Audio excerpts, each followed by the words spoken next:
So we had like a big movement back in the day. It was, I guess, 80s, maybe 90s, right?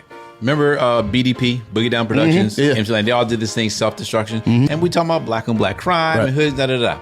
Did it do anything? Yeah, you know, in the moment. And then we had that whole summer. It was the first time when they had the whole Blood Crip picnic and they brought everyone together. Everyone was like, whoa, this is a big deal. Whoa. Yeah.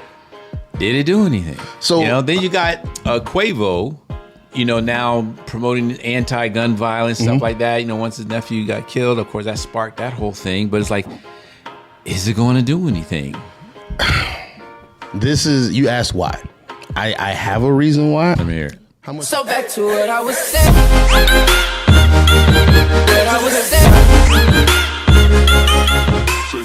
What's up, friends, family, and fans? Welcome to L.I.F E, one podcast. This is where we listen and inspire friends in entertainment. And everywhere. That's right, because life happens to everyone. I am your host, Stone Stafford. Welcome back, and I'm with my ride or die. The other host, Johnny Vaughn. What it is, what it do. Or co-host. Oh, I feel like it's been a minute. Every once in a while you backslide. You know what I'm saying? Don't we all? Don't we all? You forget to say a moment of prayer. You forget to say it's your co-host. You just say, I am your host. Yeah. Okay. What's happening, brother? Yeah, a lot's going on. But I want to talk about this Kendrick concert real quick. This whole pop-up or pop-out concert that he did. Okay, sure. Yeah, at this point, everyone's saying, "Oh, he's a champion. He won," and Drake and all that kind of stuff. And if you guys didn't listen to the episode that we did on the history of diss tracks, make sure you do so you can understand where they came from, and it'll also make this episode make a little bit more sense. So, Kendrick wins. Now, what I do like is how he's using this spotlight that is now on him. I mean, he's always had a spotlight on him, but how he's using this for maybe something bigger and greater. Okay. Positive, right? So he has this pop-out concert, and he goes through all the stuff, and everyone's singing along, and he uses that opportunity to bring opposing gang factions onto the stage to show unity, peace. We can all work together. We can all do this stuff together. Whoop-de-whoop-de-whoop. Now, there was a time when I used to be like, oh, that's so good. I'm so glad he's doing this. I'm so glad we're whoop-de-whoop. But now I just be like, right? Because and he of course gave the big shout out to Nipsey. Yep. That became Nipsey's life work towards the end, unfortunately, early end. But does it matter? Like, that is my question. It doesn't. Not at all. Doesn't even matter. All right, your facial expression nailed it. So this is the thing. I hate to. I'm not picking a side on who won, who lost. I enjoyed it for the weeks that it was happening. I think we got some dope lyricism out of it. I think we got a couple dope records out of it. And Kendrick did something he hadn't done before and broke some records and replaced. And it created a whole bunch of conversation around a lot of different stuff. Calling back to something that Drake said years ago is that Kendrick does these things that are memorable for moments, and that's exactly what this is going to be. Now, Kendrick's not the first to do it, though. I didn't say he was the first to do it. I'm just saying. I didn't say you said you were the first to do it. I was just interjecting. Okay. Get it right. Hey, get out your feelings on this episode, bro. I'm in them. I'm all the way in them. No, I think it was great for the night. I thought the concert was dope from what I was able to see from some of the streams on it, but I don't think it's going to. Snoop and Game been making records together for how long now? That's two of the biggest as far as music related and street related. Okay. Has that made any changes that you can see? When I go home, which I just got back from Florida, when I go home, I still see heavy blood activity. When I'm here in Atlanta, I still see heavy blood activity. I still hear them talking anti other hoods, other blocks. I see Bloods against Bloods now. Like that's some weird stuff that's different for me. I don't think that on the grand scheme of anything, that those moments are doing anything to change anything. Do you feel what culturally. Nipsey was putting his energy into? Do you feel that was a waste of time? I'm gonna just go all the way and say that part. Man, I'm such a big fan of what Nip was doing and how he was going about it and the progress it was making, that I will never say it was a waste of time. But the sands of time cover all footprints. Look at you, Mr. Hallmark. Listen. Poetic over You know here. what I'm saying? Spitting bars You know what over I'm here. The sands of time. You know what I'm saying? Cover all footprints. I think The winds of change. that's exactly.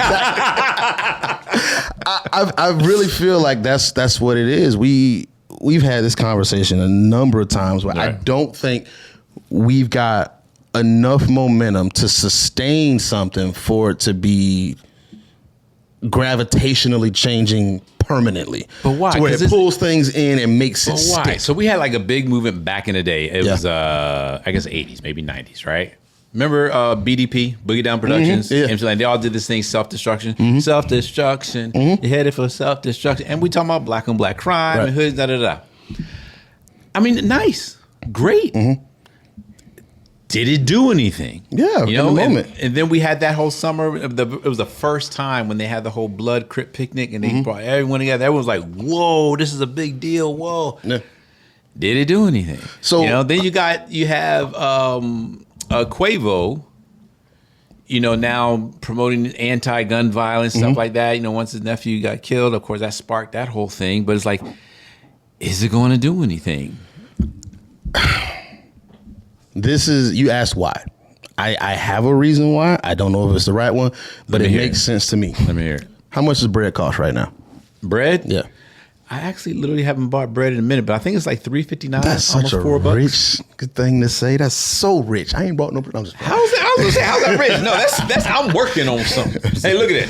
What does that say? not mad at it. Okay. Excavating Facts. the Adonis. There you go. We chipping away everything that's not supposed to be there. I see you. All right. I bought bread today for $4.58. Okay. I bought bread 2 years ago for $3.75. Okay. Pre-pandemic, it was $2.60. Okay. That's why it's not going to change, because those moments are great to feel good in the moment, but it's not affecting anybody at that bottom line for their everyday problems. Now, in the hood, yeah, there's still violence, there's still gang stuff that's happening, and of course, that stuff affects it. But when you get down to, is it affecting how much my light bill is? Is it Right. affecting how much my gas And you're bill? correlating you're correlating economics with black on black crime 100%. and gang crime. Crime in general, but yes. Well, I don't want to say crime in general. Well, I'm saying right? I'm doing it in general, but if we're talking just that, absolutely still. Yes, it still Really? applies. It still applies. If I've said this a bunch of different times in community meetings, if we were to direct dollars where they're supposed to go, and allow people, like, let's say you cut everybody in a community's light bill in half for a year. Okay. And let's say the average light bill is $120. Okay. So let's just say somebody's paying $60 a month instead of $120. That's $60 they got something else to do something with. That person who has to pay the light bill, who decides to go break into a car and steal a purse and sell what's in it, now has an extra $60 they can do something else with, and it's not a need to steal. I get that crime, but what's that got to do with the blood peeling the dude's cap back because he was wearing red or wearing blue in his territory? That's not an economic issue. And that's so this is the thing. that real stupid stuff. I they be always shooting think each other it's an economic issue, because after a while, the whole training the monkeys thing. You have a monkey in a room and you squirt the monkeys with water and they stop trying to get the banana. You replace the monkeys. After a while, you have monkeys that's never been squirted with water that won't reach for the banana. That's what you have with the gang culture now. Okay. It's just about the rag, about the flag. It's not even so much about the hood or respect for somebody else. Right. It's, I'm fighting for this thing and I don't even really know why. Right. at this point. So my point, where's the economics in those Because they don't have scenarios? anything else to put their attention to. If you had something else to do, if you weren't out here fighting over territory for anything else, it wouldn't be necessary. And economically, if we were driving money to a place where we always talk about creating recreational programs to give kids something to do. All right, there you go. So if you have that, then what happens? You don't have time to go out there and get in trouble because you wanted the ball. All right, cool. Now you in the A, you can afford to play AAU ball because money's been a little idealistic, but it helps. It's 100% idealistic. But it helps. It's 100% idealistic. No, but I'm but just it saying absolutely helps. When that's there's what it something is. else for them to do. When there is a vacuum, then your attention goes to nefarious foolishness. And if you've got something implanted culturally from however long it's been, and that's just been ingrained in you from your block, from your hood, that's gonna stay because you don't have. You don't know. Other literally don't know no better. And what did I say about things that exist? If you don't know it exists, does it exist?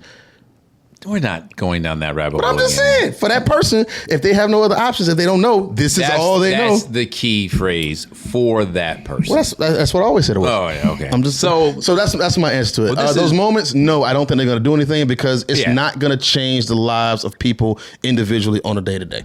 So T.I. was on what was the late night show with Was it Seth?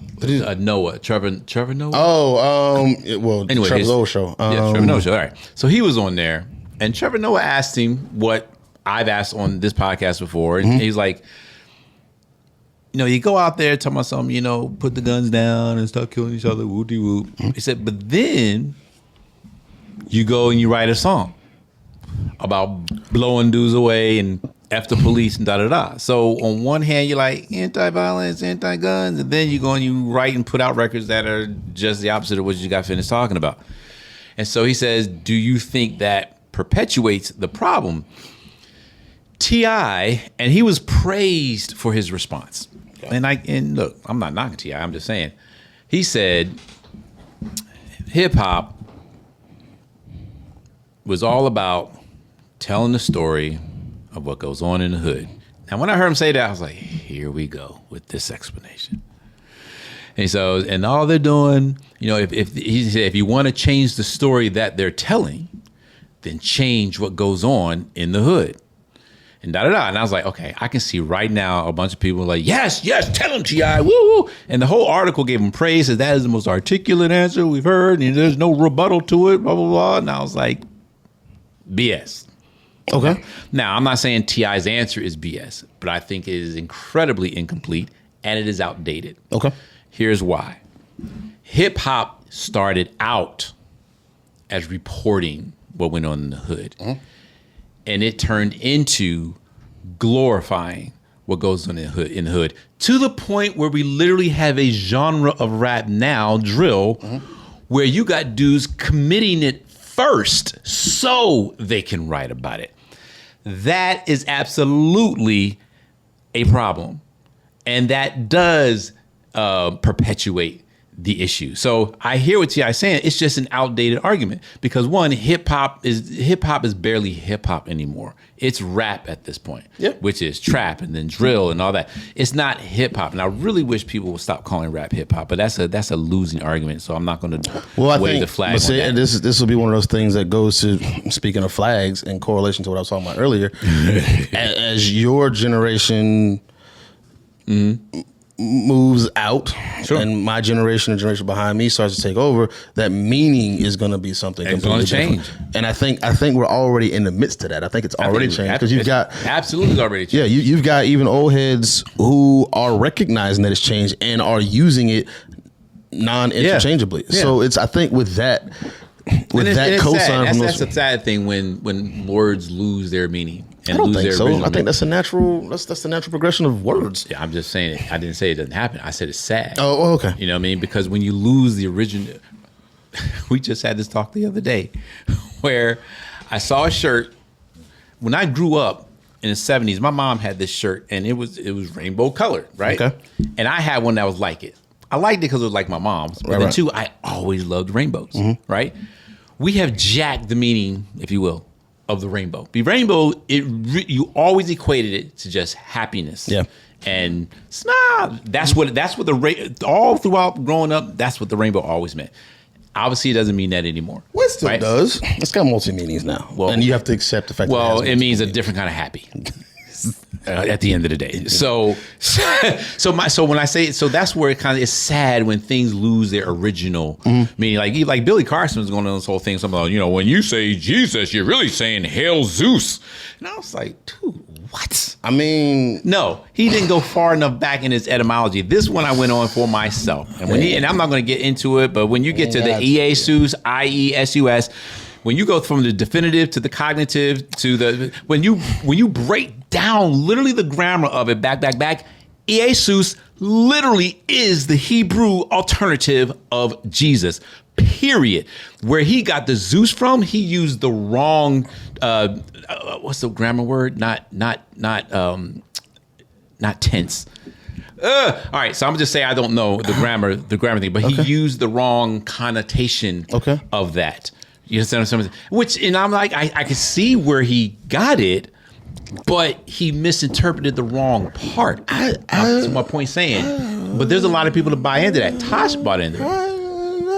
Well, go ahead. The letter J is relatively new, but that's what I'm saying, and that's I also was having this same conversation with somebody the other day. That's what he said, and the letter J in and of itself may be relatively new, but the way it was used, he used it wrong. Is my point. He may have. I don't. No, there's no may have, and again, this is I don't know what you're talking about. That's right. What I'm I was saying. saying, and I will find it on an outside thing. I'll show you because I have it all written down.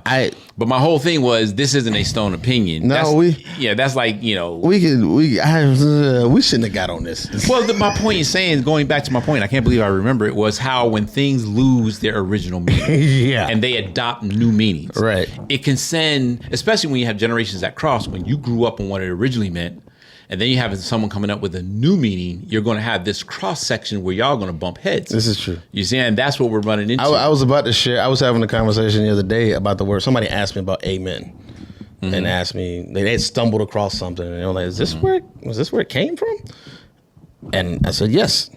I left it at that because I don't like getting into those, especially conversations that I know a lot about, and I don't want to seem like a know-it-all, and two, I don't want to mess up a meaning for somebody because of something. But going back to the etymology of what amen came from, it's that same exact conversation you were just having, because it came from a historical older and another god from another religion, and it grew into what it is now. So I don't always think it's a bad thing. I said that to say exactly that. I don't think it's bad when words necessarily take on a new connotation or a new meaning. I think that evolution is necessary so that it can remain germane to the times that it's existing in. Right, but the reason why it's bad is because, again, if you take hip-hop, and we're talking about hip-hop, if you take hip-hop and what hip-hop was, and then you take what we're calling hip-hop now, that's not a positive thing. It's not a positive change at all. I didn't say all of those changes are going to be that. Right, that's what I'm saying. So that's why I'm saying that some can when new meanings go to that,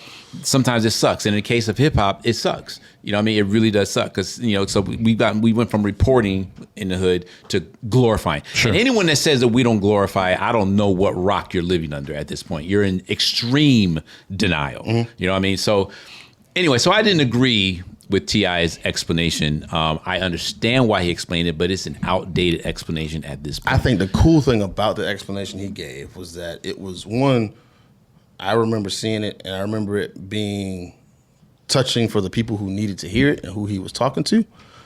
But at the same time, the conversation that we're having right now about it proves the whole point of why my answer is no to the original question, is that we can have so much passion about what the words mean or what the events are or what's being transcribed or translated or in all of these different circumstances. Is it making enough of a change in everyone's day-to-day struggle for it to have lasting impact? Right, and we can debate these meanings. We both agree. Yeah, I know we agree with that, but I'm just saying we can. The point I'm making is that it don't matter who. We can be you, me. It could be you, me, T.I. It could be Tip with himself. It could be Tip versus T.I.P. It could be Usher versus. It could be all of them talking against each other about. But none of it is going to have any lasting impact because we're at a point now to where it's not carrying any. What is it that you're talking about having a lasting impact? No, anything, whatever we're talking about. You remember the original question that we were talking about on this episode? Well, where lasting impact is concerned, I'm talking about when rappers come out and they do these things, these unity things and these anti. And that's what I'm saying. Do those have lasting impact? And that's what I'm getting back to. It doesn't matter what the scenario is, whether we're talking about words changing from hip hop to rap, whether we're talking about bringing gangs together and a blood and a crip holding hands, or anybody doing all of that stuff. It's not going to carry any weight if it doesn't start affecting the lives of the people who are watching it happen. It's great for a moment. But to my point. And that's what I'm saying. Which is why I said one of the reasons why I feel like it's not going to have a lasting impact is because you're saying one thing and then literally doing and saying the opposite right after that. So you're in the newsroom saying, you know, come together, you know, we can work together. And then you leave the newsroom, get on your bus, go to the concert venue and be like, yo, F that nigga red flag, you know, I'll blah, blah, blah around you, I'll blah, blah, blah, you can peel your cap and this and that. I said, you just got finished saying we can come together. And now you doing promoting the exact opposite. Like for me, that's one of the biggest reasons why absolutely right. I don't think it will do anything. It's the same. And that's when I went back to the T.I. thing, and that's why I was like, that's the. I mean, it's the same. I respect T.I., so don't hear what I'm not saying. T.I., I respect him, and honestly, there's a lot that dude can teach me. I just think that was a bum excuse because it's outdated. I think that the number one thing that it's teaching you is that the problem that you're seeing in that is the shared problem across everything. Politics does the same thing. We're going to wipe away your student loan debt. You got a whole piece of the country hyped to vote about something, and then you don't do it. Right. We're going to fix the water supply and the pipes and all that stuff in Flint. All these politicians raise all of this money, and we're 5 years removed from the initiation of that. Still haven't done it. Right. They've been working on the pipes here in Atlanta for 60 years, and you see what they dug out the ground a couple months ago. Still haven't done it. So I agree with you that is that's a root reason why things aren't going to change. You know it's what doing he's the doing? opposite of what we say. But that's not going to change. People aren't going to stop doing the opposite of what they say, and it's doing that isn't going to affect the lives of the individual people that it has to change. Rap and the whole anti-gun, anti-violence, gang violence thing is pulling what I call the big pharma, where you create the disease, but then you also create the cure for the disease. That's what we're doing with hip hop. Capitalism 101. Yeah, what we're doing it with hip hop's like you're creating the problem, and then you're saying, oh, well, here's the solution to the problem, and then you go ahead and put out another mixtape that exacerbates the problem. So I just, if y'all disagree, obviously we want to know. I want to know if you disagree, but make sure you're hearing our points and you understand what our points are, and don't argue against something we didn't say. But make up what I said. I don't care. It's all right. You can go back and listen to the tape. But in plain speak, for me, my bottom line is I believe that stuff that what Kendrick did on stage yesterday, as respectable and plausible as it is, I think it does no good when we then turn around and put out, and I'm not talking about saying Kendrick does it, but when you turn around and then we just put out records that completely preach the exact opposite of what he did, I think they wash themselves out, and therefore we get nowhere. Yeah, I think none of this matters at all, because I think people's individual lives have gotten so bad to where even the entertainment is just noise. I recognize that it happened, but now I'm back into trying to figure out how I'm gonna feed my family tomorrow. And I mean, I'm not saying everybody's in this situation. There are people that are well off, but it starts with the people that are not in positions to be well off. And if we aren't changing their situation, the entertainment, I don't think it's perpetuated anything, honestly, at this point. I think it's gotten to the point where stuff is so bad it doesn't matter. People are attempting to do what they need to do There's to your survive. ray of sunshine. That was the eye in life. There you go. I don't think so. I'm but trying to inspire you, partner. It's real out here. It ain't nothing you can do to save yourself. Ain't nobody coming to sit. Well, yo, as always, man, we want to hear your thoughts. If you agree or disagree, or you may have a better way of putting it than we did. Sure. So make sure you share your comments, man, on all the social media platforms and on the website. But I will say this. Choose peace, though. I will say this. Choose peace. Kendrick, when you said strike a chord and it might be A with the A minor, you held it too long, bruh. It way too, like, that was just 6 to 10 seconds would have been, this stings. Like, it was like 20 seconds of just, it was bad. It was too long for the message. That's what I feel about that. Apparently they all loved it. LifeOnPodcast.com. That's where you can find everything. You can watch it on YouTube. You can go to any of the streaming platforms. If you're interested in anything I'm going on with me, it is StoneStafford.com. Just Johnny Vaughn, JustJonyVan. Everywhere. Yeah, we appreciate y'all. As always, hit that like, go ahead and subscribe, and tell a friend. We love y'all. We out. Peace. So back to what I was saying. What I was saying.